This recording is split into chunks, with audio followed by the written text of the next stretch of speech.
Waalaikumsalam warahmatullahi wabarakatuh. Apa kabar Ustaz? Baik, Mas. Ya, alhamdulillah. Teman-teman gimana? Alhamdulillah. Baik ya. Alhamdulillah. Alhamdulillah. Langsung saja mungkin Ustaz, kita langsung ke pokok bahasa kita malam ini. Tapi seperti biasa tadi Anda bilang, kita tetap akan mereview tentang materi yang telah disampaikan minggu kemarin. Siapa yang berani jawab? Brothers? Wah, brothers. Oke Mas, yang pakai songkok kayak Ustaz, silakan berdiri. Saya berdiri, ada mic-nya, tolong wanita yang pakai songkok. Antum nggak pakai songkok, mau pinjam dulu boleh. Sebutkan, tadi sister juga siap-siap, mungkin saja dari brother saya ada jawaban yang harus dilengkapi. Dengan siapa, Mas? Rudi. Kayaknya Pak Rudi mungkin ya, nggak Mas Rudi ya. Oke. Sebutkan tips-tips agar ikhlas seperti materi minggu kemarin. Silakan. Satu aja. Silakan sebanyak-banyaknya nggak apa-apa. Kasih dalil ya. Berdoa. Kamu mungkin salah satunya berdoa. Dalilnya surat Ghafir ayat 60. Oke, terus Surat Ghafir ya, Bro. 60. Oke, terusnya apa? Artinya waqala rabbukum ud'uni astajib lakum. Masya Doalah Allah. kepadaku dan maka akan Oke. dikabulkan. Oke, ada lagi Mas Rudi? Doanya Allahumma inni a'udzubika Allahumma inna na'udzubika min astaghfiruka Allahumma inna na'udzubika min an nusyrika bika shay'an na'lamu wa nastaghfiruka lima la na'lamu. Masya Allah, oke. Sudah itu aja? Oke. Coba isi selesai. Ada yang mau menambahkan mungkin? Saya berani isi selesai? Ada yang berani? Ada. Oke, kita tunggu.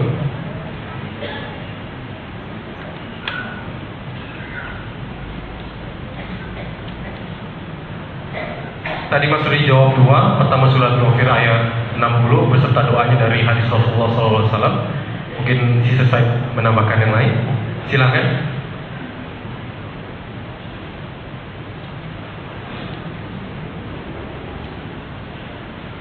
Sudah ada?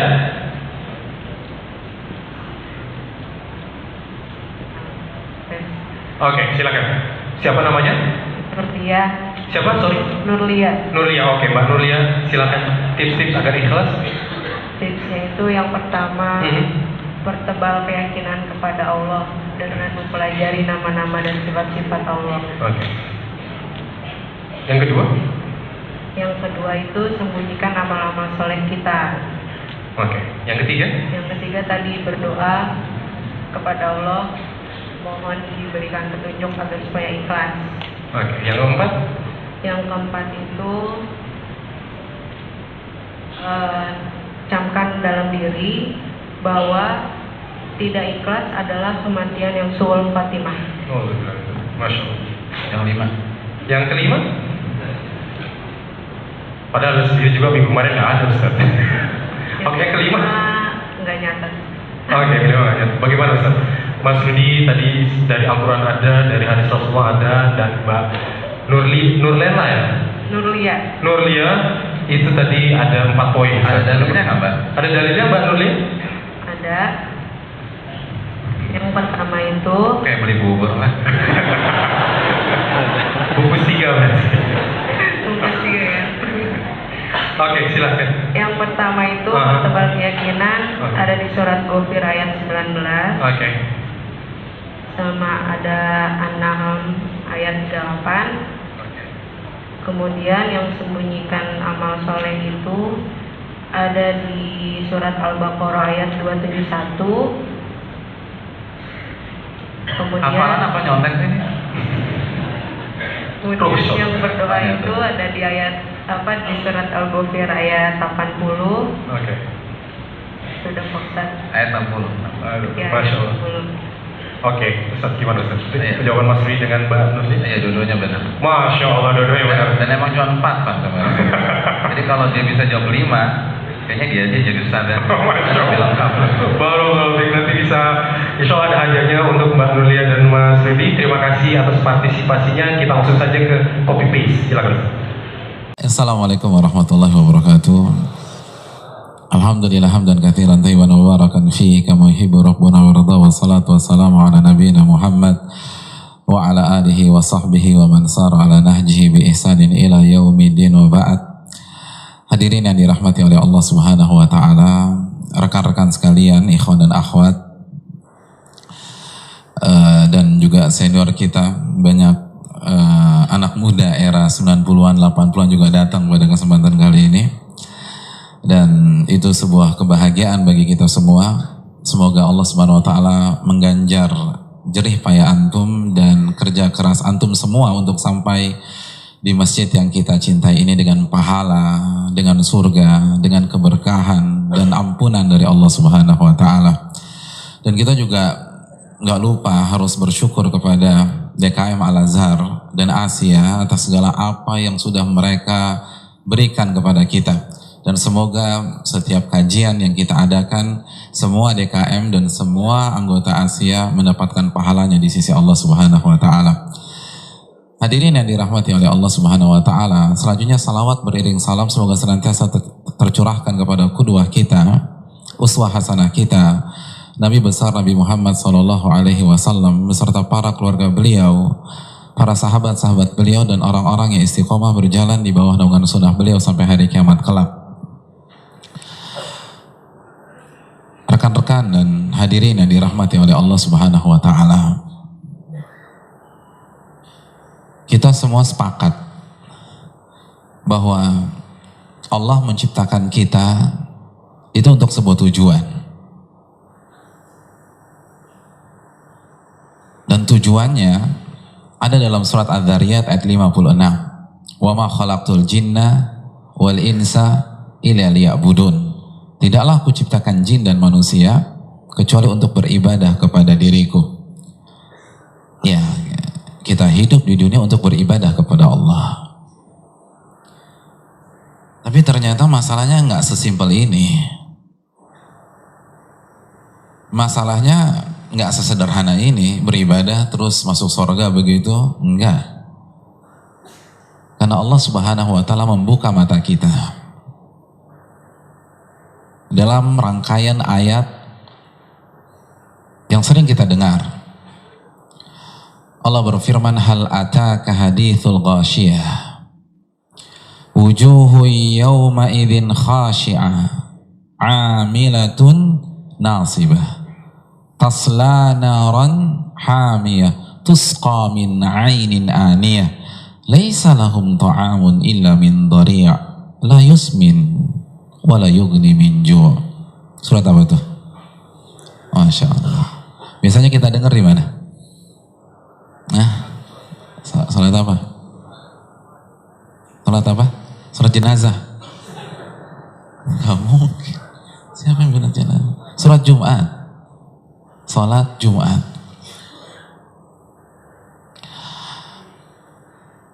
Paham artinya enggak?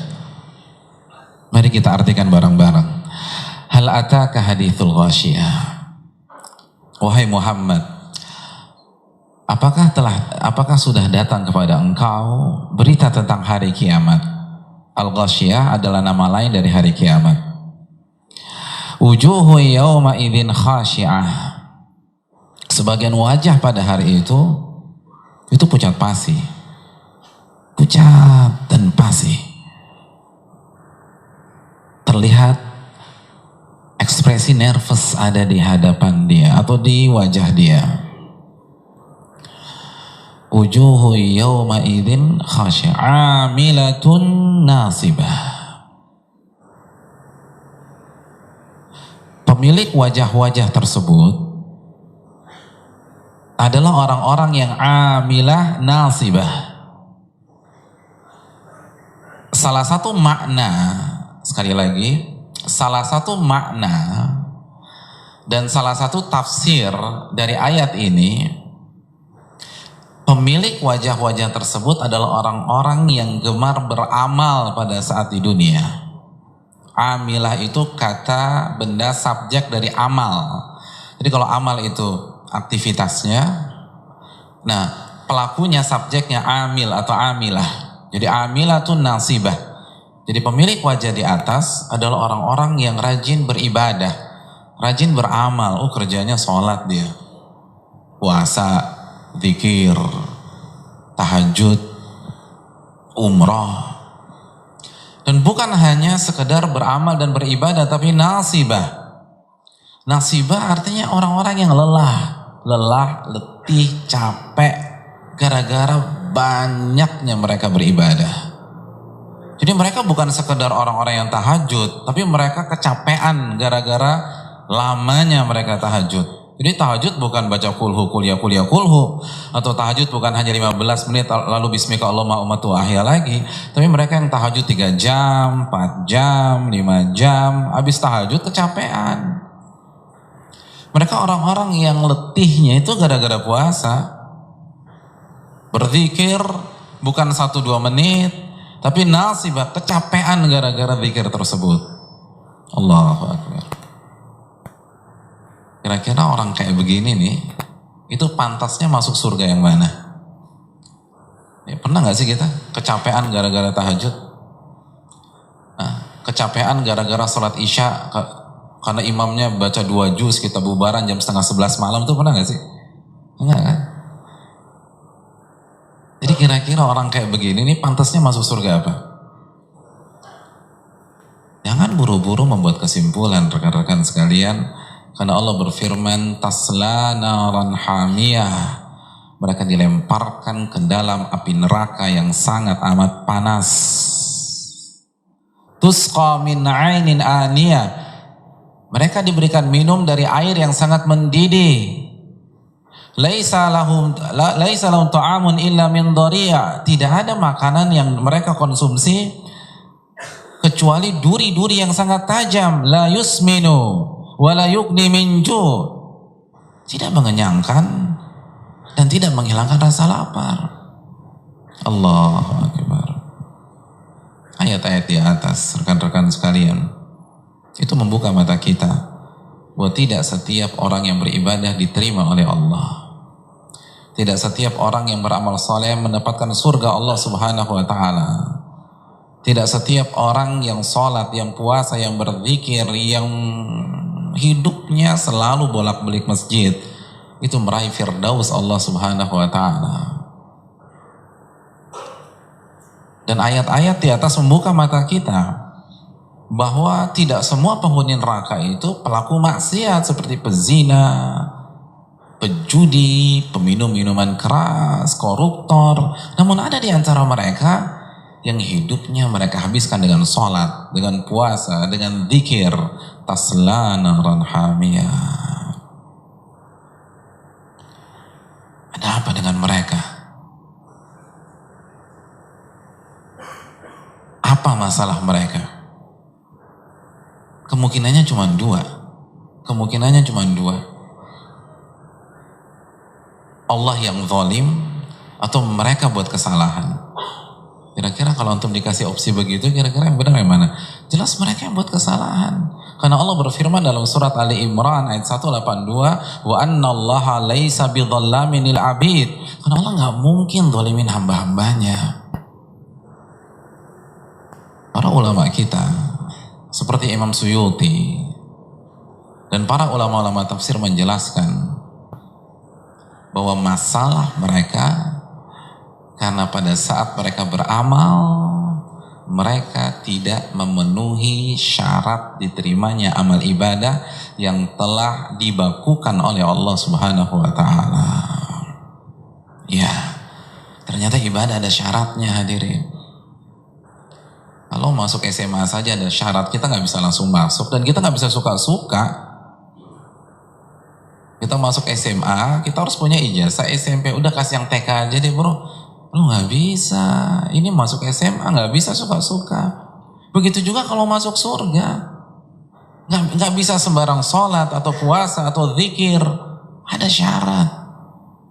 Dan ulama mengatakan syaratnya yang pertama ikhlas kepada Allah Subhanahu wa ta'ala. Ikhlas kepada Allah Subhanahu wa ta'ala. Dan ini sudah kita bahas 2 pertemuan yang lalu. Dan yang kedua, mengikuti sunnah Rasul Sallallahu Alaihi Wasallam. mengkopi sunnah Nabi dan mempastekan di dalam kehidupan kita sehari-hari. Itu dua syarat agar amal ibadah kita diterima oleh Allah Subhanahu wa Ta'ala.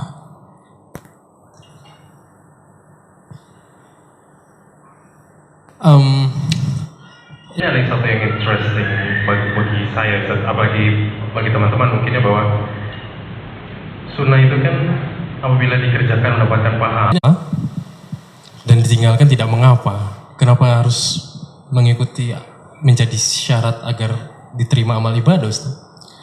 Iya, terima kasih Van. Betul. Kok kenapa syarat kedua harus mengikuti sunnah Rasul, Pak Ustadz? Sunnah kan nggak harus diikutin, gitu kan ya? Ya nggak sih? Dulu waktu di TPA belajarnya gimana? Ya masih ingat nggak pelajaran TPA? Antum main TPA nggak sih dulu? Enggak ya? Oke. Madrasah? Nggak juga. Terus masa kecil antum ngapain? Tapi yang penting kan pas balik gitu loh. Ya. Masa kecil nggak ada masalah. Yang penting pas balik taat kepada Allah Subhanahu Wa Taala. Iya, kita tahu banget bahwa dulu guru-guru kita tuh bilang kalau sunnah itu jika dikerjakan dengan ikhlas dapat pahala. Kalau ditinggalkan nggak dosa. Betul, tapi kita beda konteks rekan-rekan. Karena sunnah itu menarik. Sunnah itu unik. Kenapa? Karena kata ini itu ambigu, punya lebih dari satu makna tergantung bidang atau konteks pembahasannya. Kalau yang tadi dikatakan oleh Akhfani, itu ketika konteksnya ilmu fikih. Jadi kalau kita baca buku fikih, terus kita dengar kata-kata sholat duha itu sunnah, maka artinya kalau dikerjakan dengan ikhlas dapat pahala, kalau ditinggalkan nggak dosa. Puasa Senin Kamis itu sunnah. Itu artinya jika dikerjakan dengan ikhlas dapat pahala, kalau ditinggalkan nggak dosa. Tapi pembahasan kita sekarang dalam konteks usuluddin, dalam konteks akidah, dalam konteks sabda Nabi SAW dalam hadis surat Imam Abu Daud, alaikum bisunnati, wajib atas kalian mengikuti sunnahku. Itu konteks kita pada malam hari ini. Dan sunnah dalam ilmu usuluddin dan pembahasan kita adalah sunnah yang berarti atau bermakna tuntunan Rasulullah SAW, jalan Rasulullah SAW, konsep Rasulullah SAW. Itu yang harus kita ikuti. Sebagaimana firman Allah dalam surat Al-Hasyr ayat 7, wa ma atakumur rasulu fakhudhu wa ma nahakum anhu fantahu. Apa saja yang dibawa oleh Rasul ambil, kata Allah. Ini bukan kata saya, kata Allah Subhanahu wa taala. Wa ma nahakum anhu fantahu. Dan apa yang dilarang oleh Rasul tinggalkan. Kita wajib mengikuti sunnah Rasul sallallahu alaihi wasallam. Ini sunnah dalam konteks surat Ali Imran ayat 31. Allah berfirman, "Qul in kuntum tuhibbunallah fattabi'uni yuhibbukumullahu wa yaghfir lakum dzunubakum." Allah berfirman, wahai Muhammad, bilang ke umatmu, kalau kalian cinta kepada Allah, ikutilah aku. Jadi ikutilah aku. Ini perintah fattabi'uni, ikutilah aku. Ya. Salin, kopi tuntunanku dan tempel di dalam kehidupan kalian. Ikutilah aku. Ikutilah konsepku, ajaranku, tuntunanku, metode beribadahku. Apa yang terjadi? Yuhibbukumullah wa yaghfir lakum dzunubakum. Maka Allah akan mencintai kalian dan Allah akan mengampuni dosa-dosa kalian. Wallahu ghafurur rahim. Dan Allah maha pengampun lagi maha penyayang. Itu yang dimaksud sunnah dalam konteks ini. Ketika kita beribadah, kita harus mengikuti tuntunan Nabi kita sallallahu alaihi wasallam. Karena kalau tidak, gak diterima rekan-rekan sekalian. Nabi yang bersabda, gak ada yang berhak menentukan diterima atau tidak kecuali Allah dan Rasulnya. Bukan ustadz seperti saya atau yang lain, Tapi mari kita simak hadis Nabi SAW, Nabi yang bersabda, Nabi kita, Nabi saya dan Nabi rekan-rekan sekalian, beliau bersabda, man amila amalan laisa alaihi amruna fahuwa rad. Barang siapa yang mengerjakan ibadah yang tidak ada contohnya, keterangannya, perintahnya, syariatnya, maka amal ibadah tersebut tertolak, didiskualifikasi, nggak diterima oleh Allah Subhanahu wa taala. Tertolak. Hadis ini riwayat Muslim dari Aisyah radhiyallahu taala anha. Jadi Nabi yang mengatakan nggak diterima kalau sholatnya keliru, walaupun ikhlas. Kalau puasanya tidak sesuai dengan tuntunan Nabi, walaupun tulus. Nabi SAW yang menyatakan. Maka kita diperintahkan untuk mengikuti beliau. Makanya kan dalam sholat, dalam hadis Bukhari, Nabi mengatakan, Sallu kama ra'aitumuni usalli. Sholatlah kalian sebagaimana kalian melihat aku sholat. Jadi kita disuruh ngikutin tuh. Disuruh salin sholatnya Nabi itu kayak apa sih? Gitu loh. Suruh copy paste. Lalu tempel di dalam sholat-sholat Anda. Takbir ihramnya seperti apa? Lalu baca apa? Kalau Nabi baca Al-Fatihah, kita baca Al-Fatihah, jangan baca Al-Baqarah. Walaupun Al-Baqarah lebih panjang berkali lipat daripada Al-Fatihah. Tapi Nabi setelah iftitah baca Al-Fatihah, maka kita baca Al-Fatihah. Lalu rukuknya Nabi itu seperti apa? Ikuti. Lalu metode sujud itu kayak apa sih? Nabi bilang, aku diperintahkan sujud di atas 7 titik anggota badan. Sebagaimana hadis Bukhari. Nah itu kita harus pelajari 7 itu apa aja.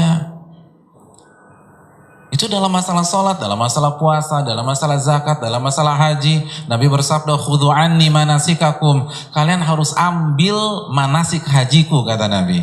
Jadi kalau kalian mau haji, mau umroh, Anda harus copy paste dari manasik haji saya, kata Nabi SAW. Nggak boleh suka-suka. Hadirin yang dirahmati oleh Allah Subhanahu wa taala, karena Islam sudah sempurna.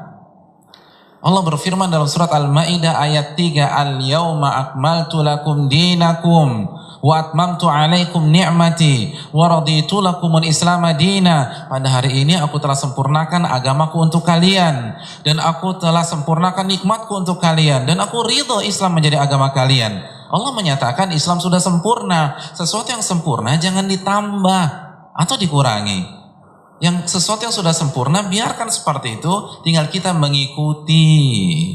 Ya, kita mengikuti, bukan menambah, bukan merubah, tapi mengikuti.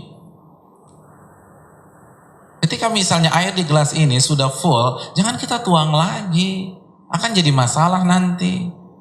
Tapi kita biarkan begitu saja karena sudah sempurna, tinggal kita mengikutinya. Nabi juga bersabda dalam hadis yang sahih, beliau mengatakan, ma baqiya syai' yuqarribu minal jannah wa yuba'idu minan nar illa wa qad buyyina lakum. Tidak ada yang tersisa dari hal-hal ibadah-ibadah yang mendekatkan kepada surga dan hal-hal yang menjauhkan dari neraka kecuali telah aku jelaskan semua. Tidak ada yang tersisa. Kalau Nabi katakan tidak ada yang tersisa, maka tidak ada celah untuk membuat tambahan atau inovasi baru di dalam ibadah. Dan dalam konsep, dalam metodologi. Kalau mungkin ada tambahan inovasi yang berkaitan dengan dunia, itu tidak bisa terlepas dari konsep Nabi SAW. Ini yang perlu kita camkan.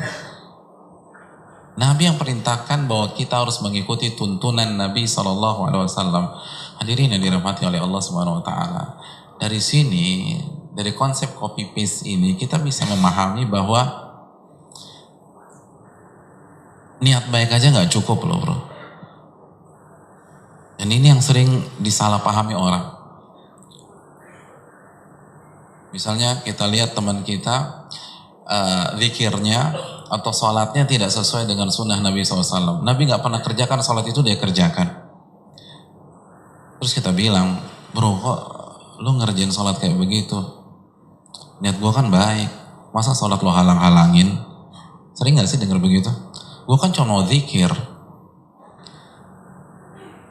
Rekan-rekan dan hadirin yang dirahmati oleh Allah Subhanahu Wa Taala, kita katakan niat baik Anda itu patut kita apresiasi. Nggak ada masalah. Dan kita salut banget dengan orang hari gini mau sholat kan, oh keren banget kan gitu ya. Hebat. Dan kita applause, kita kasih apresiasi. Namun kita katakan niat baik aja nggak cukup. Niat baik harus diselaraskan dengan cara yang benar, dengan metode yang benar. Dan ini kan konsep hidup, ya nggak sih? Saya ingin tanya sama rekan-rekan sekalian, mungkin nggak kita sukses dalam sebuah bidang hanya mengandalkan niat baik? Mungkin nggak sih kita sukses hanya dengan mengandalkan niat baik?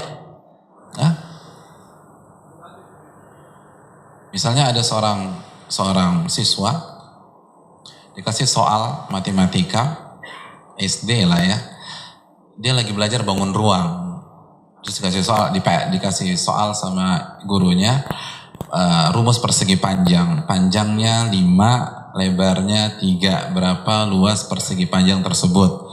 Lalu dia jawab, luas persegi panjang ini adalah 8, 5 tambah 3. Kira-kira kalau antum guru matematikanya, antum kasih nilai berapa nih murid?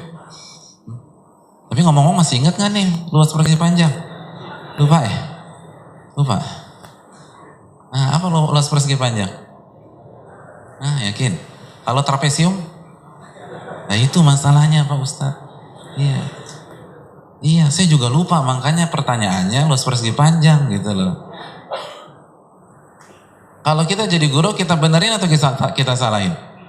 Ayo. Kalau kita jadi guru, dia jawabnya 8, kita benarkan atau kita salahkan? Kita salahkan. Murid kita nggak terima. Pak, kenapa Bapak salahkan? Kita akan jawab, jawaban kamu salah, rumusnya salah. Tapi kan niat saya baik Pak, gitu loh. Kira-kira antum ya gimana? Niat aku kan baik, aku hanya ingin dapat nilai 100 membanggakan kedua orang tuaku. Luhur banget nggak niatnya tuh? Keren tuh. Aku ingin membuat mama tersenyum Pak. Keren kan? Niatnya baik. Tapi antum benarkan? Enggak, antum kasih nilai 0.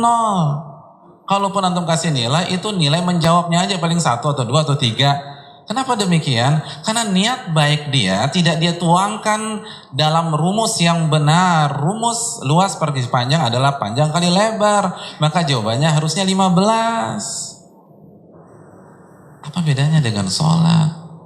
Apa bedanya dengan puasa? Apa bedanya dengan zikir? Niat dia baik, gak ada yang boleh otak-atik niatnya umat Islam. Niat itu urusan seorang hamba dengan Allah. Dan kita harus puji saudara kita yang punya niat baik untuk ibadah.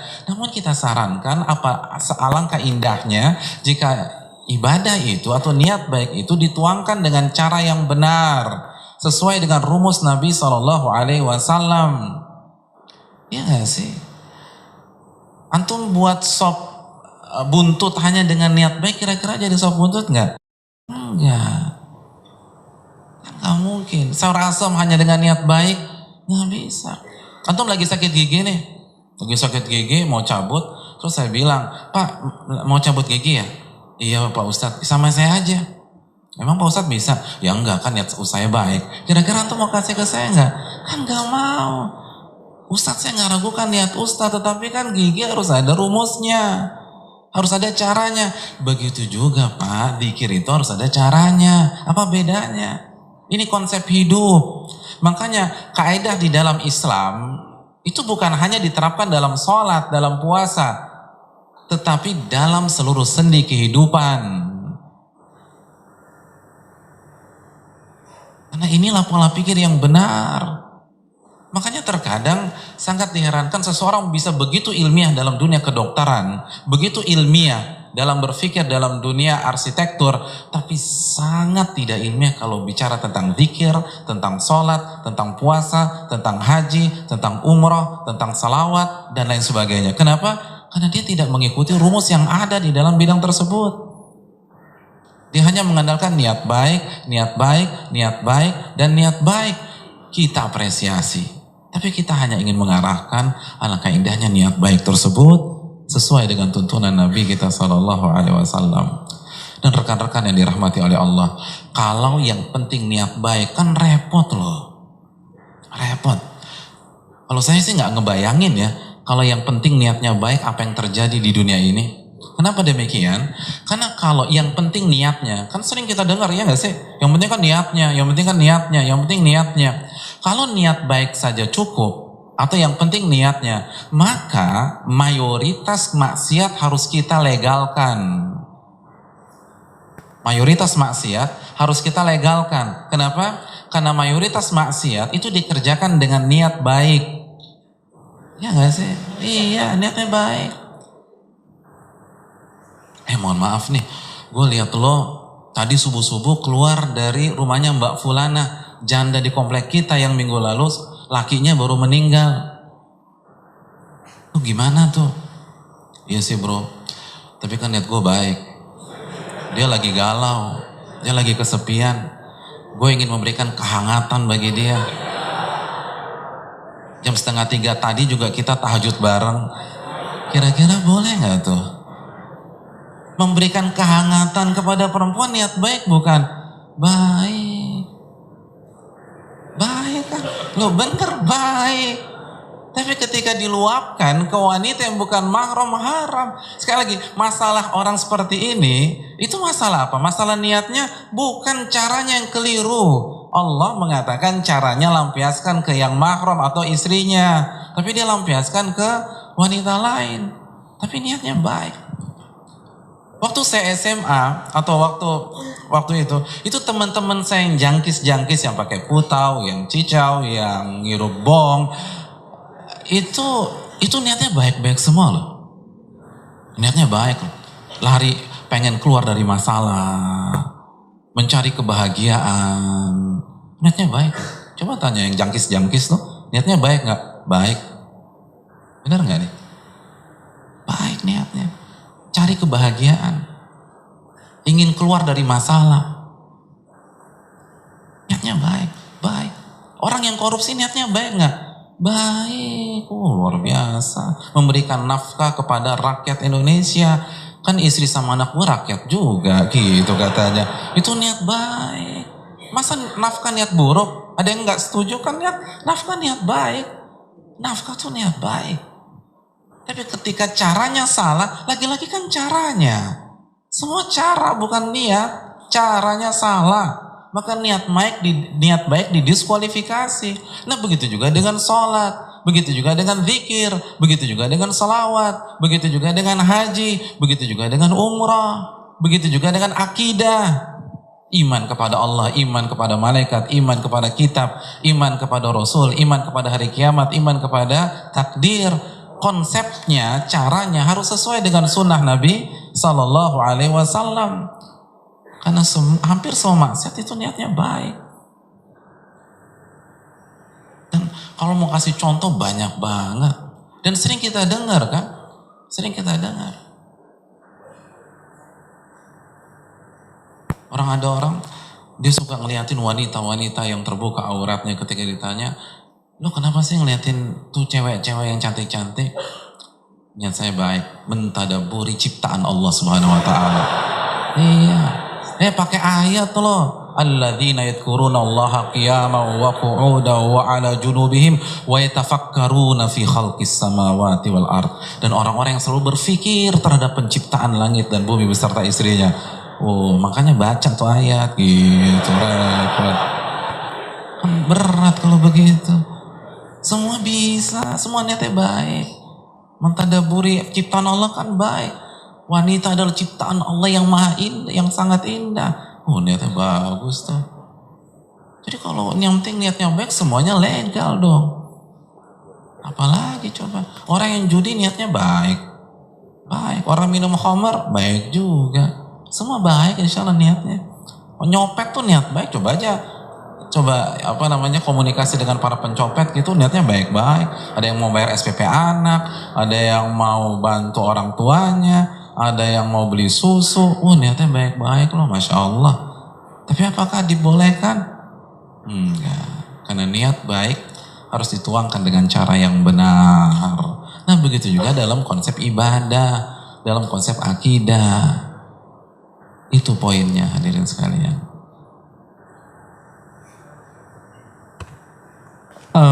timbul lagi pertanyaan Ustadz, yang ini saya dapati sendiri ya di masyarakat, bahkan di keluarga, mungkin teman-teman juga sama. Kalau mengikuti sunnah, apakah harus plek-plek seperti Rasulullah, seperti cara berpakaiannya, cara berdagangnya, lalu ada malah yang bilang kalau mengikuti Rasulullah ya harus sama seperti Rasulullah punya istri berapa, kita harus punya berapa, begitu Ustaz. Bagaimana Ustaz mengkorelasikan ini?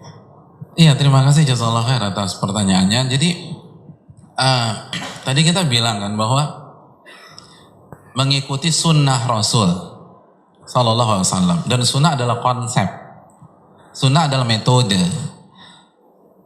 sunnah adalah jalan.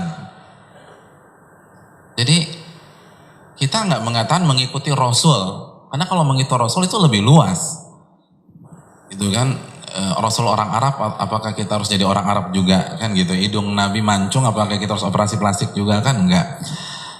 Tapi mengikuti metodenya, konsepnya, dan secara garis besar dalam ilmu fikih,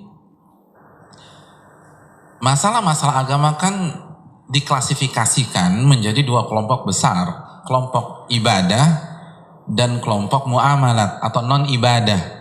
Nah, sunnah Rasul dalam masalah ibadah atau akidah, al aslu fil asya at-tahrim illa bid-dalil yadullu 'alaiha. Hukum asal ibadah itu haram sampai ada dalil yang mencontohkan, sampai ada dalil yang memerintahkan, sampai ada dalil yang mensyariatkan. Hukum asal meyakini sesuatu yang gaib itu nggak boleh sampai ada dalil. Jadi dalam ibadah sunnah Rasul kita tunggu dalil. Makanya kadang-kadang nih teman-teman ada yang salah kaprah. Emangnya ada dalil yang mengharamkan gua sholat begini? Ya dibalik aja. Emangnya ada dalil yang mengharamkan sholat subuh 5 rakaat? Kan nggak ada. Emangnya ada dalil yang mengharamkan sholat zuhur itu 7 rakaat? Tidak ada. Karena dalam ibadah konsepnya bukan cari dalil yang mengharamkan, tapi mencari dalil yang mensyariatkan. Kalau tidak ada yang mensyariatkan, kalau tidak ada perintah, kalau tidak ada arahan dari baginda Rasul, maka otomatis tertolak. Makanya Nabi mengatakan, man amila amalan laisa alaihi amruna fahuwa rad. Barang siapa yang mengerjakan amal ibadah yang tidak ada tuntunannya, tidak ada contohnya, tidak ada syariatnya, maka amal ibadah itu tertolak. Jadi kita tunggu perintah, tunggu arahan dari Rasulullah SAW. Tapi kalau di bab non ibadah atau muamalat, maka bebas, karena kaidahnya 180 derajat terbalik. Al aslu fi al asya ibahah. Hukum asal segala sesuatu yang non ibadah itu boleh sampai ada dalil yang mengharamkan. Jadi kadang-kadang kan kalau kita nasihatin begini dijawab sama dia, ya udah kalau lo mau haji naik onta aja, kan di zaman Nabi belum ada Boeing, belum ada Airbus. Lo ini keliru mas. Kalau masalah alat transportasi itu non ibadah. Non ibadah boleh bebas sampai ada dalil yang mengharamkan. Silakan berkreasi, silakan berinovasi di bab non ibadah. Dan itulah konsep tuntunan Nabi kita Shallallahu Alaihi Wasallam. Jadi harus kita bedakan mana akidah ibadah dan mana non ibadah. Ini yang perlu kita camkan bersama-sama. Wallahu ta'ala alam bisawab. Mungkin itu Fan. Ini ada pertanyaan yang kadang ngejengkelin Ustaz. Mungkin sama lagi nih. Ada yang berpendapat Ustaz. Misalnya apa yang Rasulullah terapkan, apa yang jadi sunnah Rasulullah sekarang hari gini sudah tidak relevan lagi. Misalnya sudah tidak sejalan lagi dan cenderung kita justru mundur ketika mengikuti sunnah Rasulullah SAW. Bagaimana Ustaz? Iya. Statement ini butuh data.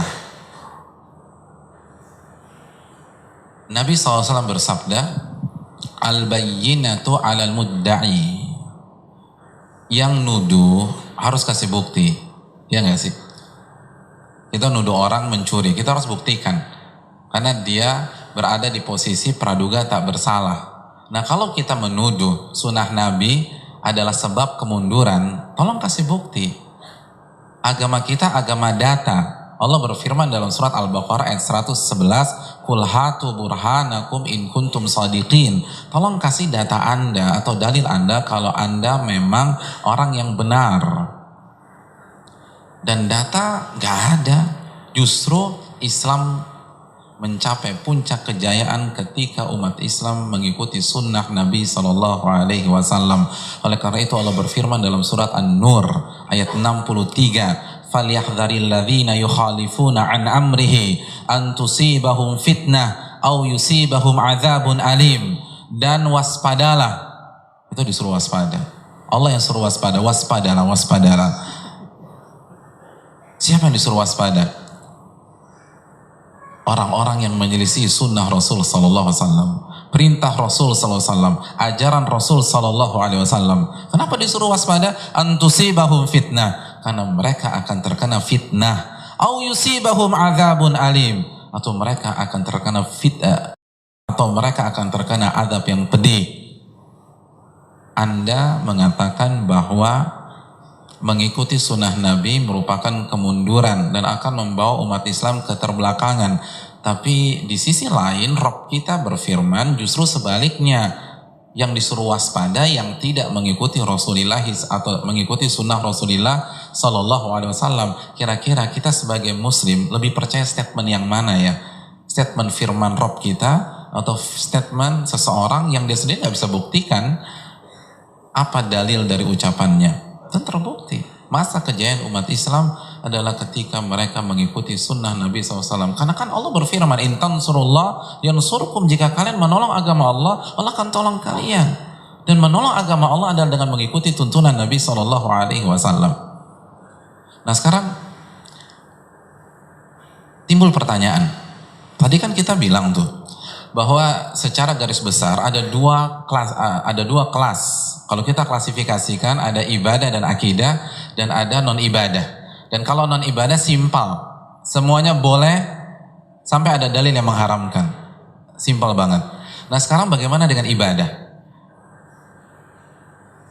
Ibadah, sekali lagi kita harus mengikuti sunnah dari dalam berapa aspek. Ini yang kadang-kadang dibingungkan. Jadi kita harus mengikuti sunnah Nabi itu dalam berapa aspek sih? Ulama fikih mengatakan dalam 6 aspek. Dalam 6 aspek. Aspek yang pertama dari segi sebab. Dari segi sebab. Maksudnya apa? Maksudnya kalau Nabi kita SAW menentukan sesuatu sebagai sebab sebuah ibadah, maka jadikanlah dia sebab. Tapi kalau Nabi tidak menentukan sesuatu tersebut menjadi sebab ibadah, maka jangan dijadikan sebab ibadah. Misalnya contoh simpel aja, masuk masjid dijadikan sebab oleh Nabi untuk sholat 2 rakaat, yang biasa kita kenal dengan tahiyatul masjid. Maka jadikan masuk masjid sebagai sebab, ittiba, mengikuti sunnah Nabi SAW. Jadi begitu masuk masjid, kita sholat 2 rakaat. Tapi Nabi SAW tidak pernah menjadikan masuk mall sebagai sebab sholat 2 rakaat. Jadi kita nggak perlu tahiyatul mall tuh nggak perlu gitu loh. Jadi biasa aja, karena itu bukan sebab. Dan analogikan dan kiaskan ke contoh-contoh yang lain. Jadi Nabi jadikan ini sebab atau bukan? Kalau bukan maka jangan dilakukan. Kalau dijadikan sebab lakukan. Itu sebagai contoh. Yang simpel-simpel aja deh. Itu contoh yang pertama. Yang kedua, tadi kan apa tuh? Sebab. Yang kedua jenis. Maksudnya apa? Kalau Nabi kita SAW menjadikan atau menentukan jenis tertentu untuk ibadah, maka kita harus menggunakan jenis-jenis tersebut. Tapi kalau Nabi kita SAW tidak menentukan jenisnya, maka jangan ditentukan jenisnya. Karena Nabi nggak tentukan, maka bebas. Jangan ada yang menentukan. Contohnya apa? Contohnya misalnya kurban. Nabi SAW, Allah dan Rasulnya sudah menentukan bahimatul an'am. Kurban itu dengan kambing atau domba, dengan sapi, mayoritas ulama menambahkan kerbau bisa, dan yang keempat unta. Jenisnya sudah ditentukan, jenis hewannya sudah ditentukan, iya nggak sih? jenis hewannya sudah ditentukan. Maka kalau kita mau kurban, sebanyak apapun uang kita, kita harus bermain di salah satu dari 4 hewan kurban ini. Nggak boleh ada yang mengatakan, Ustadz alhamdulillah tahun ini saya kurban kuda Nil Pak Ustadz, karena lebih gemuk, lebih cabi, lebih montok, lebih banyak dagingnya, dan lebih mahal alhamdulillah. Nggak boleh. Ini nggak benar, walaupun lebih montok, lebih seru gitu loh. Dan nggak akan sah kurbannya, walaupun mahalnya 20 kali lipat daripada kambing. Ini bukan mahal-mahalan. Ini bukan mahal-mahalan. Ini mengikuti tuntunan Nabi SAW. Dan kalau Nabi tidak tentukan jenisnya, maka jangan tentukan jenisnya. Contoh misalnya, jenis kain ihram. Nabi tidak tentukan jenisnya, maka bebas, silakan bebas. Nabi hanya menyukai pakai warna putih. Tapi jenis kainnya Nabi tidak tetapkan. Maka silakan berkreasi. Silakan pilih yang nyaman buat kita. Itu contoh. Jadi dari sisi jenis. Yang ketiga, dari sisi kadarnya. Kalau Nabi kita SAW menentukan kadarnya, maka kita harus ikuti kadar tersebut. Jadi copy paste kadar tersebut. Tapi kalau Nabi tidak tentukan kadarnya, maka bebas. Contoh misalnya, simpel banget sih, sholat duhur, Nabi sudah tentukan 4 rakaat, duhur 2 rakaat, maghrib 3 rakaat, maka kita sholat dengan rakaat-rakaat tersebut. Nabi sudah tentukan bahwa tawaf itu 7 kali. Jadi jangan ada yang 13 kali, ada yang 9 kali, akhirnya pembimbingnya bingung nyari dia, terus antum masih semangat Pak Ustadz, ini nggak boleh. Walaupun masih semangat, masih seger, belum puas, masih kangen sama Masjidil Haram, tawaf itu 7 kali keluar, lalu Anda menuju makam Ibrahim, lalu sholat 2 rakaat di sana, karena kadarnya sudah ditentukan. Sa'i 7 kali, jangan nggak pulang-pulang sa'i terus, ini nggak tepat. Tapi kalau Nabi SAW tidak tentukan kadarnya, maka bebas. Misalnya zikir-zikir mutlak. Kalau kita ingin memperbanyak zikir, membaca takbir ketika kita mau pergi ke kantor, silakan bebas. Mau takbir 200 kali, 300 kali, bebas. Karena Allah dan Rasulnya tidak menentukan kadarnya. Jadi ini contoh globalnya, yang simpel. Lalu yang keberapa tuh? Keempat, kaifiatnya, tata caranya. Kalau Nabi menentukan tata caranya, maka kita harus ikuti tata cara tersebut. Tapi kalau Nabi bebaskan, maka silakan bebaskan. Jangan dibuat tata cara khusus tanpa dalil. Ya simpel aja, misalnya tata cara sholat. Kita udah tahu bahwa sholat dimulai dengan takbiratul ihram, lalu baca al-fatihah, lalu ruku, lalu i'tidal, lalu sujud, duduk, sujud, lalu berdiri lagi, sehingga ditutup dengan salam. Jangan ada yang robah, Ustaz, gue boring nih kalau begini, gue mau mulai dari salam dulu deh, nanti ditutup takbiratul ihram. Ini nggak boleh, karena sudah ditentukan oleh Nabi SAW. Makanya Nabi katakan, "Shollu kama ra'aitumuni usolli." Sholatlah kalian sebagaimana kalian melihat aku sholat, sudah dipakemkan. Tapi kalau yang dibebaskan, silakan bebaskan. Misalnya zikir-zikir mutlak, itu bebas. Mau sambil jalan, mau sambil duduk, itu bebas-bebas saja. Yang kelima, dari sisi tempat. Maksudnya apa? Kalau Nabi tetapkan tempat tertentu, maka kita tetapkan tempat tertentu. Tapi kalau Nabi bebaskan, maka silakan kita bebaskan. Nggak boleh kita tetapkan. Misalnya Nabi katakan tawaf itu mengelilingi Masjidil Haram. Walaupun Monas itu dekat dengan kita, jangan ada yang tawaf di Monas. Karena ini tidak sesuai dengan tuntunan Nabi kita SAW. Tapi kalau tempatnya nggak Nabi khususkan, misalnya menyelenggarakan kajian, kan Nabi bebaskan, maka silakan bebaskan. Kalau menentukan tempat tertentu khusus, nggak boleh yang lain, maka dia harus mendatangkan dalil. Lalu yang terakhir, dalam segi waktu. Maksudnya apa? Sama persis dengan logika sebelumnya. Kalau Nabi SAW tetapkan waktunya, maka kita harus ikuti waktu tersebut. Tapi kalau Nabi bebaskan, maka bebaskan. Jangan diharuskan di waktu tersebut. Ketika misalnya Nabi SAW menetapkan bahwa sholat maghrib ketika matahari terbenam, maka kita harus sholat maghrib di matahari terbenam. Begitu Nabi katakan kita harus sholat subuh di saat terbit fajar, maka kita harus sholat subuh terbit fajar. Tapi kalau Nabi bebaskan, silakan bebaskan. Jangan ditetapkan waktunya.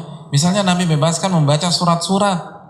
Membaca surat Al-Baqarah waktunya dibebaskan. Membaca surat An-Nisa waktunya dibebaskan. Jangan kita pakemkan bahwa diharuskan membaca surat An-Nisa di malam Selasa misalnya. Itu butuh dalil. Bukan masalah suratnya, tapi menetapkan, mengkhususkan waktu tersebut, Anda harus kasih dalil. Dan dalilnya harus valid. Itulah tuntunan Nabi kita SAW. Jadi sekali lagi rekan-rekan sekalian, tidak bisa hanya bermodalkan semangat. Tidak bisa hanya bermodalkan niat baik. Karena kalau hanya sekedar semangat, seharusnya orang yang sholat duhur jam 10 pahalanya lebih besar daripada orang yang sholat duhur jam 2 siang. Mana pahalanya yang lebih besar? Sholat duhur jam 10 pagi atau sholat duhur jam 2 siang? Mana pahalanya yang lebih besar? Hadirin, pertanyaannya keliru. Karena sholat duhur jam 10 pagi tidak sah. Jadi bagaimana mana yang lebih besar? Padahal kan kalau kita sorot dari kacamata semangat, harusnya sholat duhur yang jam 10 itu jauh lebih berpahala daripada sholat duhur yang jam 2 siang. Kenapa? Karena orang yang sholat duhur jam 10 itu lebih semangat. Lebih menggebu-gebu. Yang lain belum ada di masjid, dia udah sholat duhur. Muadzin belum datang, dia udah sholat duhur. Ya nggak sih? Betul nggak? Atau misalnya ya menurut antum lah, terserah menurut antum nih. Ada orang sholat maghrib jam 4 sore. Lalu rakaat pertama baca Al-Baqarah. Rakaat kedua baca Ali Imran. Selesai sholat maghrib jam 7 malam. Kira-kira pahalanya berapa? Hadirin, diskualifikasi. Ustadz, tapi dia baca Al-Baqarah loh Pak Ustadz. Rakaat kedua baca Ali Imran. Semangatnya luar biasa deh. Tapi dia kerjakan sebelum waktunya. Ini tidak sah. Kalau sholat atau ibadah hanya bermodalkan semangat, maka seharusnya orang-orang yang seperti itu mendapatkan pahala besar di sisi Allah SWT. Tapi kita sepakat itu tidak bisa terjadi. Maka marilah kita mengikuti tuntunan Nabi kita SAW. Copy paste. Tapi maksud copy paste ini bukan tidak menggunakan pikiran kita, tapi yang dimaksud adalah salin konsep Nabi lalu tempelkan di dalam kehidupan kita sehari-hari. Dan sekali lagi lakukan pemetaan mana yang harus benar-benar sami'na wa ata'na dan di mana kita bisa berkreasi. Kita tahu bersama ada dua kelompok besar, ibadah akidah dan non ibadah atau yang biasa kita katakan muamalat. Oleh karena itu bukan berarti mengikuti sunnah Rasul membunuh daya kreativitas kita, bukan membunuh inovasi kita, tapi silakan berinovasi, silakan berkreasi di bidangnya, di ranahnya. Tidak semua ranah bisa kita otak-atik dan tidak setiap ranah bisa kita tuangkan ide-ide kreatif kita. Dan ini real di dalam kehidupan kita sehari-hari. Mungkin itu. Wallahu ta'ala bishawab. Masya Allah, mumtaz penjelasannya. Masya Allah, kita buka sesi tanya jawab. Silakan Saudara Ahmad Zarkasi. Masya Allah. Pertanyaan membeli nomor udah nunjuk ya. Oke. Nah masing ini. Sister saya langsung siap-siap aja ya, kalau misalkan sudah ada mic-nya, tolong dioper mic-nya. Berdiri mas. Yang mana? Ya. Oke. Yang pakai peci putih. Langsung pada pertanyaan ya. Dan jangan lupa nanti kita masih ada sesi tanya jawab di bawah. Assalamualaikum warahmatullahi wabarakatuh. Nama saya Haji. Iya Mas Haji, silakan. Saya mau nanya Pak Ustadz, kalau misalkan di lingkungan saya nih belum kenal banget sama sunnah-sunnah kalau ibadah. Nah, saya ngikutin ibadah itu ngikutin sunnahnya Rasulullah, tapi malah ada yang bilang aliran baru Ustadz. Itu gimana Ustadz? Sama ini Ustadz, ada teman yang nanya sholatnya Rasulullah itu kayak gimana? Saya kasih bukunya, tapi dia nanya perkara niat. Di bukunya itu kan nggak boleh pakai usoli. Dia nanya, saya kasih tahu hadisnya, dalilnya, tapi dia malah nyuruh saya buat baca kitab huwa fardu ain Ustaz, suruh mahamin itu. Masya Allah. Dua pertanyaan terima aja. kasih. Dua pertanyaan Mas Haji, terima kasih. Barakallahu fiik. Silakan Ustaz. Yang pertama tadi, iya, Mas siapa tadi? Mas Haji. Makasih banyak Mas Haji. Rekan-rekan dan hadirin yang dirahmati oleh Allah Subhanahu Wa Taala,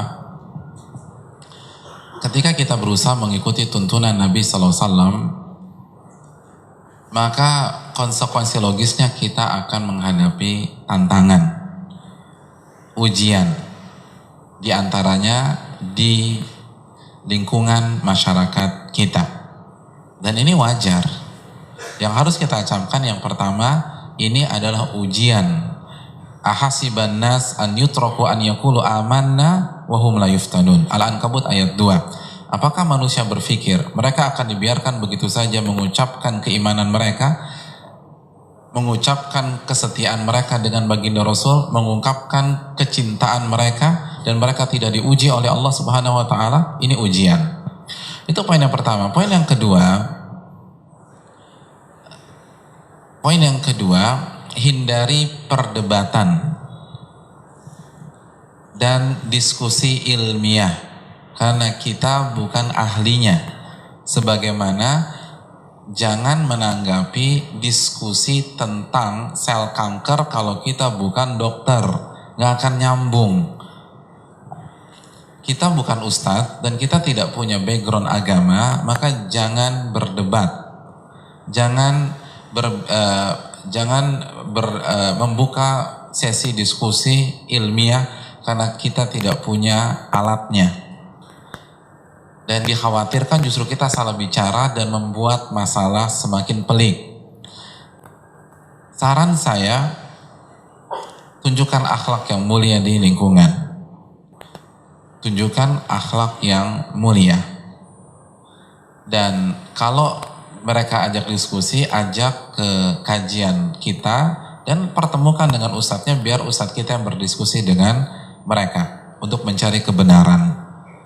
Tapi kalau mereka nggak terima, tetap mengikuti tuntunan Nabi dan tunjukkan akhlak yang mulia. Setelah itu, baru tugas kita mengajak mereka belajar. Jadi bukan bicara tentang setiap ibadah dibedah satu-satu, tapi ayo kita ngaji yuk, biar kita tahu mana yang benar dan mana yang salah. Kalau gue bukan ustadznya, gue bukan ahli ilmu, gue juga baru belajar. Mendingan kita datang deh ke kajian, sehingga bisa nanya langsung dengan pakarnya. Jadi itu yang mungkin bisa dilakukan. Adapun lebih dari itu terlalu resiko buat kita sebagai orang awam. Khawatir salah gitu loh. Kita bicara panjang lebar, dong ngotot, keliru kan repot. Oleh karena itu tunjukkan akhlak yang mulia, tunjukkan semangat kita, bantu lingkungan kita, dan mereka kan menilai sendiri. Ingat loh, Nabi SAW itu diutus di usia 40 tahun. Padahal Allah mampu mengutus beliau di usia 20 tahun, di usia 21 tahun, di usia 23 tahun. Apa salah satu hikmahnya? Kata para ulama sirah, salah satu hikmahnya adalah Nabi diberikan kesempatan oleh Allah untuk membangun kepercayaan di tengah-tengah masyarakatnya. Karena tidak mungkin orang akan dengar kita kalau dia nggak percaya sama kita. Apalagi itu tadi lingkungan rumah, lingkungan keluarga yang udah tahu kartu kita dari dulu gitu loh. Ya lo saudawain gua tahu lo mabuk di mana tahun lalu kan begitu. Waktu lo sakau kan gue yang bawa ke rehab. Sekarang mau nggak dakwah inilah, itu kan repot. Jadi sekali lagi bangun kepercayaan dulu, tunjukkan bahwa kita berubah, tunjukkan kita ingin jadi orang baik, tunjukkan akhlak kita tidak sama dengan dulu, tunjukkan kita ingin masuk surga. Nanti orang-orang akan tertarik dan penasaran, mereka akan kepo kepada kita, lalu kita arahkan ke majelis ilmu. Yang kedua Ustaz, perihal membaca niat dalam son. Iya, terima kasih jazakallahu khair. Adapun melafadzkan niat saat kita sholat, maka semua orang yang belajar fikih paham terjadi perbedaan di tengah-tengah para ulama terjadi perbedaan di tengah-tengah para ulama. Sebagian madhab Syafi'i dan sebagian madhab Abu Hanifah itu mengatakan kita boleh mengucapkan niat. Itu poin yang pertama. Poin yang kedua, ketika terjadi perbedaan, tentu saja solusinya solusi Allah. Konsepnya konsep Allah. Allah berfirman dalam surat An-Nisa ayat 59, "Fa in tanaza'tum fi syai'in farudduhu ila Allahi war Rasul in kuntum tu'minuna billahi wal yaumil akhir." Jika kalian menghadapi perbedaan, maka kembalikanlah kepada Allah dan Rasulnya. Jika kalian benar-benar beriman kepada Allah dan Rasul. Jadi kalau kalian beriman, kembalikan kepada Allah dan Rasulnya. Kalau nggak beriman sih terserah gitu ya. Ini bagi orang beriman aja. Kalau merasa beriman, kembalikan kepada Allah dan Rasulnya. Tanpa mengurangi rasa hormat kita kepada ulama-ulama kita, kepada senior-senior kita, kepada kiai-kiai kita. Ada tidak perintah mengucapkan niat di dalam Al-Quranul Karim? Lalu poin yang kedua, pernah nggak sekali aja Nabi SAW mengucapkan niat? Misalnya usolli fardhu dhuhri. Makanya simpel aja.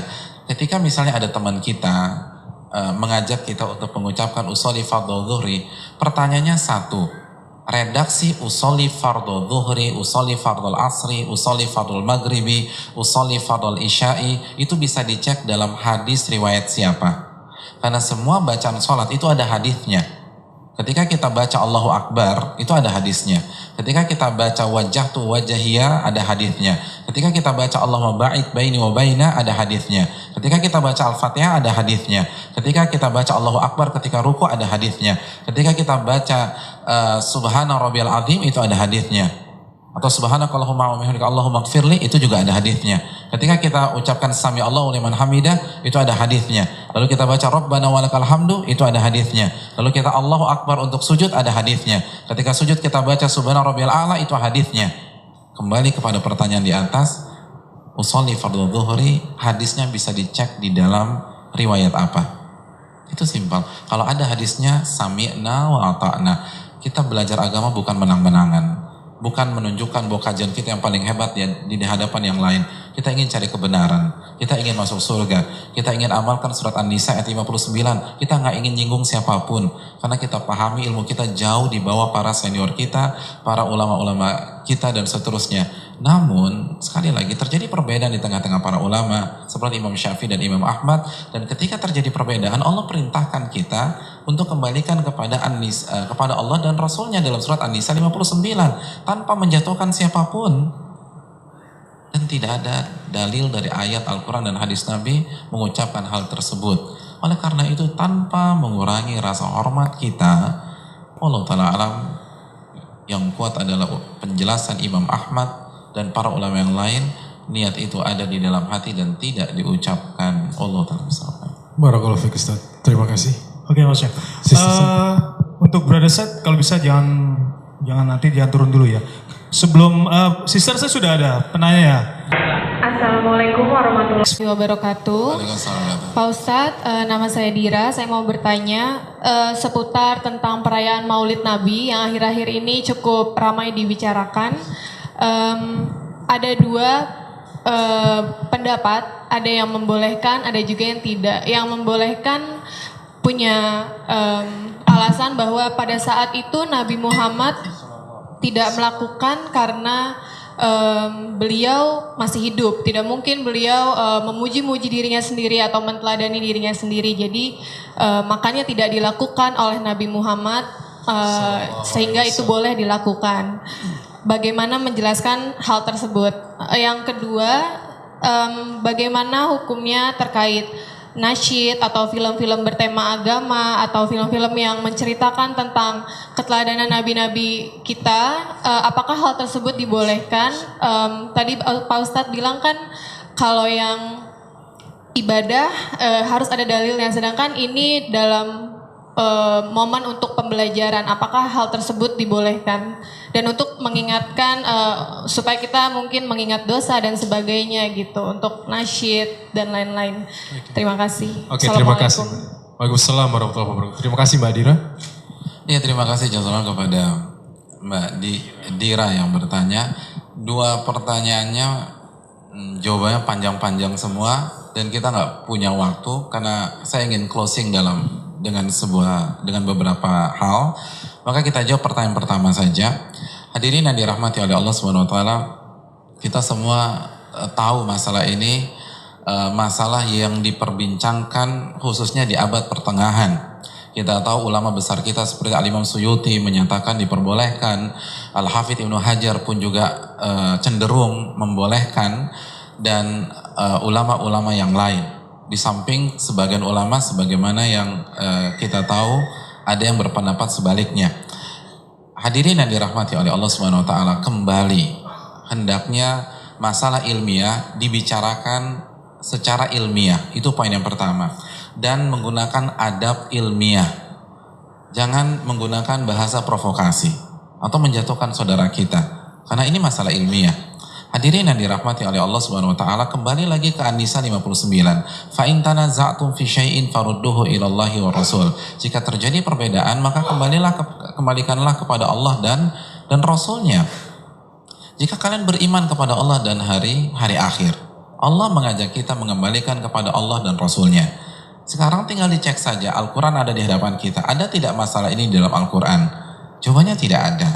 Lalu yang kedua, kembalikanlah kepada tuntunan Nabi SAW. Nabi 23 tahun menjadi seorang utusan Allah sebelum beliau meninggal dunia. Apakah beliau merayakan? Jawabannya, kita tahu bersama, buku sirah ada di hadapan kita, buku hadis-hadis Nabi ada di hadapan kita. Dan jawabannya adalah beliau tidak pernah melakukan hal tersebut. Lalu yang ketiga, mungkin beliau karena ketawaduan nggak mungkin lah melakukan itu untuk diri beliau sendiri. Oke, kita tanya kepada hadirin sekalian, siapa yang sangat mencintai beliau? Orang zaman sekarang atau Fatimah anak beliau? Atau Hasan Hussein cucu beliau? Atau Abu Bakar As-Siddiq sahabat nomor 1 beliau sekaligus mertua beliau? Atau Umar menantu beliau? Umar adalah mertua beliau, atau Uthman mantu beliau. Dan tidak ada satupun dari mereka melakukan hal tersebut, baik ketika beliau masih hidup maupun ketika beliau wafat. Makanya Hudzaifah bin Yaman dan atau Mu'adz bin Jabal atau para ulama lain, kullu ibadatin la yata'abbaduha as-sahaba fala ta'abbaduha. Setiap ibadah yang tidak dilakukan oleh para sahabat, jangan kalian lakukan. Karena kalian tidak lebih hebat dari mereka. Kalian tidak lebih semangat daripada mereka. Kalian tidak lebih cinta daripada mereka. Hadirin, ini kan sebuah tanda tanya besar. Mengapa Nabi tidak pernah mewasiatkan kepada keluarganya, kepada sahabat-sahabat terdekatnya? Dan kalaupun Nabi tidak wasiatkan, kenapa tidak ada inisiatif untuk menyelenggarakannya? Tidak ada sama sekali. Dan hadirin yang dirahmati, kalau kita baca buku sirah, maka akan terjadi perbedaan tentang kapan Nabi SAW dilahirkan. Bahkan jangankan tanggal, bulannya pun diperdebatkan. Ada yang mengatakan di bulan Ramadan. Jadi Rabiul Awal bukan satu suara. Mohon maaf, saya nggak sangat silau. Jadi Rabiul Awal bukan satu suara. Ada yang menyatakan, kalau silakan buku sirah ada di hadapan kita. Ada yang mengatakan bulan Ramadan dan ada yang mengatakan bulan yang lain. Yang mengatakan Rabiul Awal pun itu tidak satu suara juga. Ada yang mengatakan tanggal 8, tanggal 9, tanggal 10, tanggal 11, tanggal 12 dan seterusnya. Saya ingin bertanya kepada hadirin, kalau dirayakan mungkin nggak terjadi perbedaan? Nggak mungkin. Sebagaimana rakyat Indonesia tidak pernah berbeda tentang masalah hari kemerdekaannya. Kenapa? Karena setiap tahun dirayakan. Ini menunjukkan nggak pernah dirayakan. Karena nggak mungkin terjadi perbedaan. Dan hadirin, Nabi SAW lahir tahun berapa? Tahun Gajah atau 571 Masehi. Lalu di bulan apa? Di bulan Rabiul Awal. Sebagaimana pendapat yang rajih. Di hari apa? Di hari Senin. Coba antum cek nanti 571 hari Senin Rabiul Awal itu jatuh pada tanggal berapa? Dan cocokkan dengan yang dilakukan di negeri ini atau di negeri-negeri yang lain. Itu PR antum. Lalu poin yang berikutnya, hadirin yang dirahmati oleh Allah Subhanahu wa taala, Nabi mengatakan alaikum bisunnati, wajib atas kalian mengikuti sunnahku, wa sunnatil khulafair rasyidin mahdin min ba'di, dan mengikuti tuntunan para khulafair rasyidin Abu Bakar, Umar, Utsman dan Ali. Maka silakan kita lihat apakah mereka melakukannya atau tidak. Karena itu yang diperintahkan oleh kita. Itu yang diperintahkan oleh kita. Lalu ijma' para ulama, kita semua sepakat dalam ilmu usul fikih itu ada kata-kata ijma', kan itu kan Al-Qur'an, hadits, ijma' dan qiyas. Dan ulama usul fikih mengatakan bahwa ijma' itu setelah Nabi wafat. Nah, coba lihat di generasi pertama ketika Nabi wafat, ada tidak perayaan tersebut? Jawabannya tidak ada. Maka dalam ilmu usul fikih kita bisa tarik sebuah kesimpulan, sahabat ijma' bahwa itu tidak dilakukan. Hadirin yang dirahmati oleh Allah Subhanahu wa taala, dan silakan cek kembali di masa siapa hal itu dilakukan. Jadi banyak sekali faktor-faktor tentang masalah ini. Namun yang saya ingin ingatkan, hendaklah bicara masalah ini dengan adab. Saling menasehati satu dengan yang lain. At-tawasu bil haq wa tawasi bis sabr. Jangan dengan emosi, jangan dengan bahasa menjatuhkan. Ingat, berpegang teguh dengan sunnah Nabi itu harus, dan salah satu sunnah Nabi adalah berkasih sayang dengan kaum muslimin. Salah satu sunnah Nabi adalah ruhama'u bainahum, surat Al-Fatah ayat terakhir. Kadang-kadang karena saking semangat membahas masalah-masalah seperti ini, kita lupa sunnah-sunnah Nabi yang lain. Padahal itu ditetapkan dalam Al-Quran, dituntunkan oleh Rasulullah SAW. Salah satu sunnah Nabi adalah berkata lemah lembut dengan sesama kaum muslimin. Salah satu sunnah Nabi SAW adalah menyayangi kaum muslimin. Salah satu sunnah Nabi SAW adalah kalau mengkoreksi saudara kita, koreksi membangun, bukan menjatuhkan. Ini yang kadang-kadang lupa kita lakukan. Hadirin yang dirahmati oleh Allah SWT. Coba deh, saya ingin tanya. Ketika seorang pasien divonis oleh dokternya, mohon maaf, kanker paru-paru stadium 4. Kira-kira berapa persen pasien yang marah sama dokter? Dokter hati-hati ya, jangan suka memvonis ya. Berapa persen yang marah? Sedikit. Yang nggak puas pun biasanya nggak marah langsung, tapi dia second opinion, ya nggak sih? Ya kan, mayoritas nggak marah. Padahal tuh divonis loh, divonis mati. Anda akan mati 3 bulan lagi. Itu kalau bahasa kasarnya. Tapi kenapa dia nggak marah? Jawabannya adalah karena dia yakin dokter ada di tim dia. Dokter mensupport dia. Dokter ada di pihak dia. Dokter memvonis itu bukan ingin menjatuhkan dia. Tapi dokter sedang menjelaskan realita yang terjadi. Dan dokter ada di pihak dia. Nah, ini yang hilang di tengah-tengah umat Islam. Hadirin, kalau saudara kita menangkap pesan bahwa kita ada di pihaknya, insya Allah ketersinggungan itu bisa kita minimalisasikan. Tapi kenapa gara-gara 1-2 masalah akhirnya ribut, akhirnya berantem, akhirnya main gontok-gontokan? Karena semua atau banyak, saya nggak katakan semua, banyak sekali pihak-pihak yang betul-betul objektif dalam masalah ini. Tapi sebagian kita itu tidak membawa pesan pertolongan ketika mengkritik saudaranya, tidak membawa pesan kasih sayang ketika menyalahkan saudaranya, tetapi membawa pesan keangkuhan, kehebatan, maka nggak akan efektif. Hadirin, menyalahkan yang salah itu biasa, dan kita sudah lakukan itu, iya nggak sih? Benar nggak sih menyalahkan yang salah itu biasa? Dalam kehidupan kita terbiasa. Kenapa kalau masalah ibadah, masalah agama tuh sensi banget? Coba kita lihat sosmed kita. Karena itu tadi, tidak digunakan dengan adab ilmiah. Bahas masalah ilmiah, bahas dengan bahasa ilmiah. Karena sekali lagi, menyalahkan yang salah itu nggak bisa dibantah. Saya ingin tanya, antum punya anak tidak? Belum ya? Oke. Cucu juga belum, oke. Ya nggak masalah. Misalnya kita punya anak lah. Kita punya anak ikut pelajaran matematik sama seorang guru. Lalu anaknya dikasih PR sama gurunya. 1 tambah 1, 2 tambah 2, 3 tambah 3, 4 tambah 4. 1 tambah 1, Dijawab sama anak kita 3, 2 tambah 2 5, 3 tambah 3 7.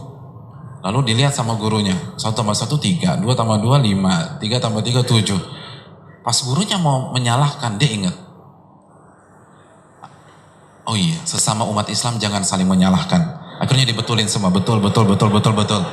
Saya ingin tanya, begitu anak kita dapat nilai tersebut, dapat nilai 100, terus dia dengan bangganya dia ke kita, Papa aku dapat nilai 100, Mama aku dapat nilai 100, ini PR pertamaku. Lalu kita coba Papa lihat, kita lihat 1 tambah 1 3 dibetulin, 2 tambah 2 5 dibetulin, 3 tambah 3 7 dibetulin. Kira-kira kita terharu gak sama gurunya? Kita ngamuk, kita marah. Lalu kita datangin gurunya, Bapak jangan main-main Pak. Loh kenapa? Ini anak saya salah, kenapa gak disalahin? Kenapa dibenerin? Kan bagus. Tapi salahkan dong, gak bisa. Sesama umat Islam jangan saling menyalahkan. Kira-kira kita gimana? Kita akan lapor ke kepala sekolah. Karena kalau konsep ini yang diterapkan, maka itu sama saja membodohi anak kita. Betul gak sih? Kalau saya salah mau diluruskan ya. Kan itu Pak. Tapi minta kalau salahkan anak saya dengan adab, jangan dibodoh-bodohkan. Dengan santun, dengan membimbing, dengan memposisikan diri ada di sisinya. Jangan anak saya ditertawakan. Kan itu konsepnya. Kenapa kita bisa pahami konsep ini dalam kehidupan, tapi sensi sekali kalau udah bicara tentang ibadah, kalau sudah bicara dengan akidah. Hadirin sekalian, kita nggak akan maju kalau nggak ada yang mengkritik kita. Kita nggak akan bisa sukses kalau tidak pernah disalahkan orang. Dan begitu juga. Maka sekali lagi ketika kita membuka masalah seperti ini, kita harus siapkan dan buka dada kita seluas-luasnya. Dan bicaralah ilmiah, objektivitas itu mahal. Terus yang ketiga, gunakan bahasa ilmiah. Jangan bahasa preman pasar yang digunakan. Ada sebuah konsep dalam dunia ilmu, al-ilmu rahimun baina ahli. Ilmu itu membuat sesama penuntut ilmu saling menyayangi, sesama majelis taklim saling menyayangi, sesama umat Islam saling menyayangi, bukan saling menjatuhkan dan saling menghancurkan, saling menyalahkan. Apabila itu salah itu biasa. Buka pintu diskusi dan saling membawakan dalil dengan adab, dengan kesantunan, dan itu yang terjadi di dunia para ulama. Dan ini yang disayangkan, banyak terjadi kesalahan di tengah-tengah kita. Oleh karena itu hadirin yang dirahmati oleh Allah, itu yang ingin saya sampaikan, dan saya closing dengan ketika kita berusaha mengikuti tuntunan Nabi SAW, lalu kita melihat saudara kita atau teman kita atau lingkungan kita belum mengikuti sunnah Nabi SAW, maka sekali lagi salah satu sunnah Nabi adalah menyayangi umat Islam. Salah satu sunnah Nabi adalah bijak dalam menyikapi umat Islam. Salah satu sunnah Nabi adalah memberikan uzur. Memberikan uzur apa? Uzur artinya apa? Uzur artinya apa sih? Tua ya? Gue udah uzur nih, artinya gue udah tua gitu ya. Enggak. Uzur tuh artinya memaklumi lah. Artinya mungkin belum tahu, mungkin belum belajar, mungkin masih harus ini lagi. Jadi jangan gampang memvonis, jangan gampang menghancurkan, jangan merasa diri besar. Hadirin yang dirahmati. Dan ketika kita melihat saudara kita belum tidak mengikuti sunnah Nabi, jangan merasa paling suci. Bisa jadi dia tidak mengikuti sunnah Nabi di ibadah tersebut. Tapi bagaimana dengan ibadah-ibadah yang lain? Bisa jadi kita kalah kalau sudah diakumulasi. Bisa jadi kita kalah kalau sudah digabungkan. Kan dia kan salah satu. Nanti kan di hari kiamat dihisab sama Allah. Belum tentu kita menang melawan dia. Maka tawadhu'lah. Merasa diri kecil, merasa diri rendah, merasa diri baru belajar beberapa hal, dan kita harus belajar terus. Lihat bagaimana penjelasan para ulama kita.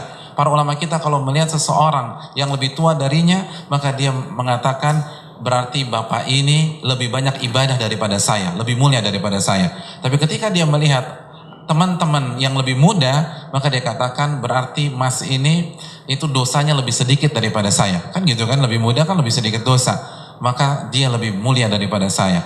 Hadirin, ingat bahwa ilmu itu membuat kita semakin menunduk. Ilmu itu membuat kita semakin merendah di hadapan Allah, lalu rendah hati di hadapan manusia. Bukan membuat kita semakin congkak, menjatuhkan orang lain, menjelek-jelekan orang lain. Kalau salah, luruskan dengan adab, luruskan dengan akhlak. Tawassaw bil haq wa tawassaw bis sabr. Saling memberikan nasihatlah dalam kondisi kesabaran dan al-haq atau kebenaran. Mungkin itu yang bisa disampaikan. Terima kasih, jazakallahu khairan, dan jazakallahu khairan. Ya, semoga majelis ini bisa istiqomah sampai Allah mentakdirkannya, dan semoga rekan-rekan sekalian tetap rajin mengkaji dan menghidupi dan memakmurkan masjid-masjid Allah, dan terus datang ke majelis ilmu baik di Al-Azhar atau di tempat-tempat yang lain, dan belajar terus dan ngumpul terus di Rabu malam ini siapapun ustadznya selama mengajarkan sunnah Nabi kita SAW. Terima kasih banyak kepada DKM dan Asia sekali lagi, dan rekan-rekan sekalian yang sudah istiqomah bertahan sampai cukup lama kita di sini, dan ini rekor jam 9:30, dan semoga kita mendapatkan pahala di sisi Allah Subhanahu wa taala. Dan juga terima kasih kepada dua host kita, Fani dan Atmor, yang setia menemani kita, dan juga kru Rabbanians Asia dan DKM. Ini saja yang bisa disampaikan. Subhanakallahumma wa bihamdika, la ilaha illa anta, astaghfiruka wa atubu ilaik. Assalamualaikum warahmatullahi wabarakatuh.